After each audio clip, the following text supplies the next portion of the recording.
Pernahkah kalian dipaksa untuk melakukan suatu hal yang tidak kalian suka? Kalian diminta untuk mempelajari suatu hal. Namun setelah kalian mencoba, ternyata kalian masih tetap tidak menyukainya. Kalian sudah berusaha sekuat tenaga untuk bisa memenuhi harapan orang lain. Namun tetap saja, hasilnya itu masih sangat buruk dan mengecewakan. Kalaupun akhirnya berhasil, tetap kalian tidak merasakan apa yang namanya kepuasan ataupun kebahagiaan dalam hati kalian. Bahkan yang muncul justru sebaliknya, yaitu penderitaan. Kira-kira begitulah hidup. Ketika kalian memaksakan diri untuk mencapai sesuatu yang bukan seharusnya, maka hasilnya pun tidak akan pernah maksimal, hanya menghabiskan waktu, tenaga, dan juga biaya. Oleh karena itu, mari saya perkenalkan kalian semua dengan seorang filsuf asal Tiongkok, namanya itu Lao Tzu. Ia pernah menuliskan pemikirannya dalam buku yang berjudul Tao Te Ching, sebuah buku puisi yang berisi tentang cara untuk kita bisa berdamai dengan diri sendiri, orang lain, dan juga perubahan dunia. Buku yang mengajarkan manusia untuk menyelaraskan diri dengan alam semesta, tidak melawan, tidak memaksa, hanya mengikuti jalan, atau the way.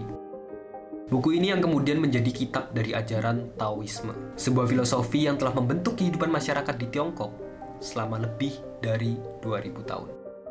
Mari kita mulai ke poin yang pertama.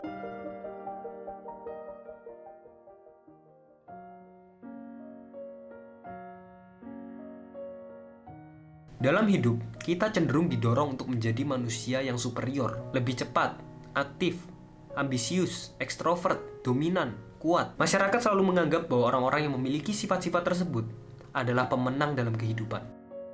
Mereka yang memiliki sifat lembut, pasif, dan halus akan selalu dianggap kalah dan tak pernah diperhitungkan. Disinilah ketika Yin dan Yang menjadi kekuatan penyeimbang.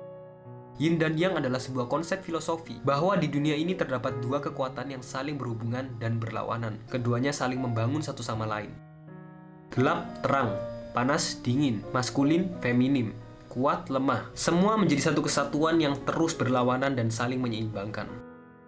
Hal yang kuat memang tampaknya selalu mengalahkan yang lemah. Namun seperti filosofi Yin dan Yang, sesungguhnya keduanya itu akan selalu saling menyeimbangkan. Lao Tzu sangat percaya bahwa kelembutan pada akhirnya akan mengalahkan kekerasan.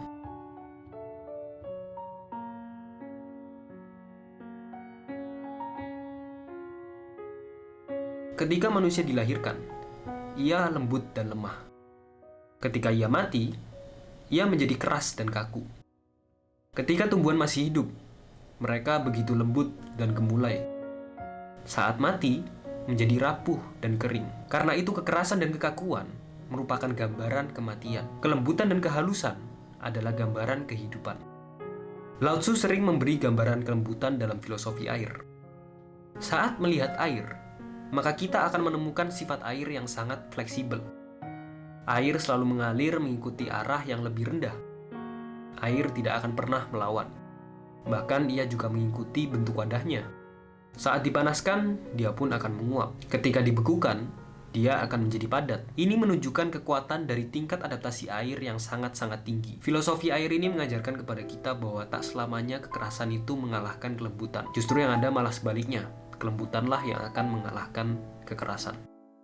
Sifat adaptif dan fleksibel dalam kehidupan membuat seseorang dapat mudah diterima oleh banyak pergaulan, membuat orang lain merasa nyaman dan tidak terkekang. Bayangkan seseorang yang selalu dominan, suka marah, agresif, suka ngatur. Ya mungkin dengan sifat itu dia dapat dengan mudah mendapatkan banyak teman atau mendapatkan banyak perhatian. Tapi berapa banyak teman yang dapat bertahan tulus dengannya?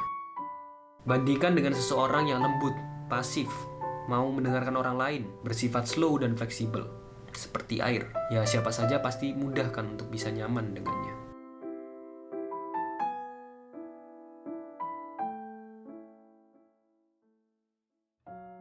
Taoisme juga mengajarkan kita untuk bisa hidup slow, tidak melawan dan tidak memaksakan diri. Setiap manusia itu lahir dengan kelebihan dan kekurangannya masing-masing, ya pasti kan. Berbagai kelebihan ini menjadi kekuatan yang hanya perlu untuk kita asah dan kita telateni dengan baik. Yang perlu kita tahu sebenarnya hanyalah apa yang menjadi titik dari kekuatan kita.